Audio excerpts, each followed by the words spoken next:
The video opens with a close-up shot of a carbonated drink fizzing in a glass. The narrator explains that carbonic acid is a weak acid formed when carbon dioxide dissolves in water. Next, we see a chemical equation showing the reaction of carbon dioxide and water to form carbonic acid. The narrator explains the chemical composition and properties of carbonic acid.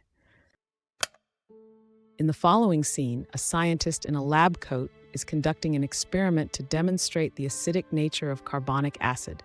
The narrator describes the scientist's methods and observations. Moving on, we see a close-up shot of a chemical structure diagram of carbonic acid, highlighting its molecular composition. The narrator explains the significance of these structural details.